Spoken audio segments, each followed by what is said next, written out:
To be honest, that was back in Christchurch. That was in high school. Okay. I always knew that I wanted to coach.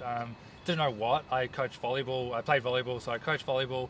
I coached a junior rugby team as well while I was playing, and just loved it. I just loved it so much. So I came over here, started coaching a rugby team over here, and that was probably the worst year ever. Just Their worst year? Or nah, your worst well, probably theirs as well. It was just, yeah, it just wasn't a great season for anyone. We didn't have a best team. We had parents that expected a lot. Yeah. And yeah, I got death threats, and I got threatened took kids off the field when they were, being little shits basically. And parents didn't like that. What age was this? This was under 11s, I want to say. So it was you were getting ridiculous. death Yeah, threats? it was ridiculous from this one guy. Anyway, he was, I mean, yeah, it was stupid. But anyway, so that was pretty shit. Please tell me more about this. Oh, look, so. What kind of death threats were you getting? Oh, no, not much. Like, just like yelling across the field at me yeah. and stuff like that. Like, it wasn't like anything in the mail or Yeah. whatever. It was just like yelling across the field, like, I'm going to kill you and all this type of stuff. And it's just like, you put your son, because you told your son something to do on the field that contradicted what I said, Yeah. but also put another kid at risk, Yeah. I took him off the field because that doesn't happen. I'm sorry, but you're not bigger than the team. Yeah. And so I took him off the field, and then it just blew up, and it's just like, see you guys. Yeah. You can have the rest of the season by yourselves. Yeah. And I bet that was pretty much the end of the season. But and I guess that's the kind of the culture that I kind of try and preserve and control chaos as well. Like no one person's bigger than the team. Everyone's there competing for a team, even though it is an individual sport. Except for the supers. Except for they're always bigger. Yeah, true. But no, seriously, it's super important to have a really good team around you. And if you have a really good support base, like I said before, if you have a really good support system with your teammates, then you're bound to succeed. You can't not. So yeah. Yeah. So Zach was your first coach. Who's Yep. your current coach? I don't have one. Oh, okay. So I have so many injuries. Yeah. Oh, who just missed? Troy just missed. Oh no, he made it. Yeah, Troy. But it looks like he had a shoulder. Yeah, that wasn't good. Maybe he's taking off his suit. Do you want to rewind that one? Oh no. Oh yeah. Give it a double tap.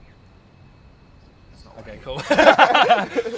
So yeah, I have so many injuries, just from playing rugby and volleyball and then weightlifting. It just didn't really complement each other. Of course. So hip and back, just not great. So I find it really difficult to have a coach, and Especially because you probably need a coach that's kind of remote. Exactly. So I do have Riz. So Riz, Yeah. I bounce everything through Riz. One of the coaches at my gym, he, like I said, I was talking to him this morning and being like, oh, I think I might go up to 96, and we talk it through together and stuff like that. He coaches me at all the competitions and stuff like that. So yeah, he would be my coach. I program for myself when I can train. I've had the last 8 months off because of injuries, and I've only just started getting back into training.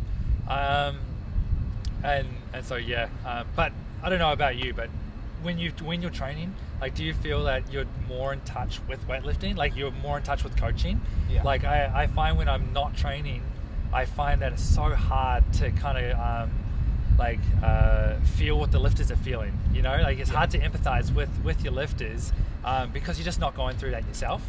And so that's why I love competing as well, is because I love being able to put myself in the position that they are in. And understand what they are going through and feeling, and that's why I can relate to them.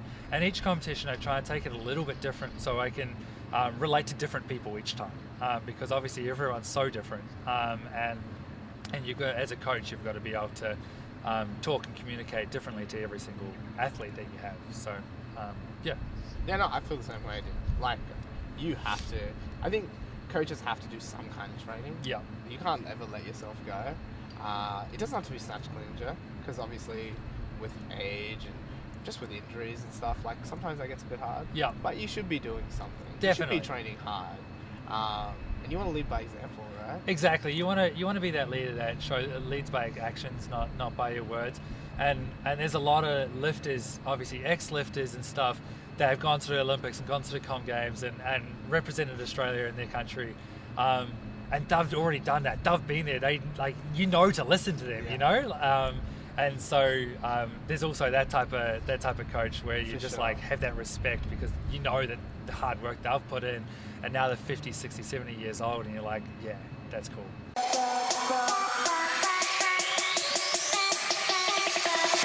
Supersonic.